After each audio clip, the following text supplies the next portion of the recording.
ভয়াবহ, ৭১ বা ৭৭টি আসন। ধরুন আপনি যদি সেভাবে দেখেন যে বিএনপির মধ্যেও তো একটা মানে রাইটিস্ট উইং একসঙ্গে একসময় জামাতকে সঙ্গে নিয়ে সরকার চালিয়েছে বিএনপি, সুতরাং ওই কোথাও একটা তো সমঝোতা থাকলেও থাকতে পারে কোনো সময়, বা হতেও পারে আগামী দিনে।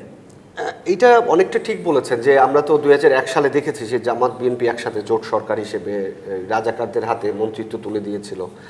এক প্রকার সেই রাজাকারদের তো সংসদে নিয়ে এসছে, হয়তো মন্ত্রী হচ্ছে না, সরকার গঠন করছে না, কিন্তু সরকারের অংশ তো তারা। অ্যাবসলিউটলি বিরোধী দলে তারা সংসদে যাচ্ছেন আইন প্রণেতা হিসেবে, এবং চিহ্নিত যুদ্ধ অপরাধী যার ফাঁসির দণ্ডপ্রাপ্ত আসামিকে মুক্ত করে সে সংসদে যাচ্ছে। চিহ্নিত যুদ্ধ অপরাধীদের সন্তানরা সংসদে যাচ্ছে কয়েকজন, সাইদি, নিজামি, এই যে মীর কাসেমের ছেলেরা আজকে সংসদে যাচ্ছে। এটি সবচেয়ে ভয়াবহ আতঙ্কের ব্যাপার যে তারা রাষ্ট্রকে নিয়ে কিভাবে ষড়যন্ত্র করবে, কিভাবে খেলবে।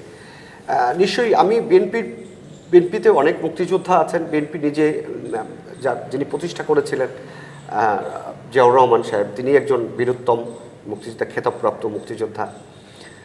তারেক জিয়ার নিয়ে নানা বিতর্ক আছে, তারেক রহমান সাহেবকে নিয়ে।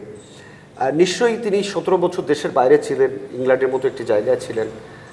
ওইখানকার কালচার, ওইখানকার নিয়ম নীতি, জীবন আচরণ সে অনেক কিছু উপলব্ধি করতে পেরেছে। আমার বিশ্বাস মানুষ তো পরিবর্তনশীল। আমি বিশ্বাস করতে চাই এই যে বাংলাদেশটাকে সে দেখছে যে কারা বাংলাদেশটাকে এই জায়গায় নিয়ে যেতে চায়।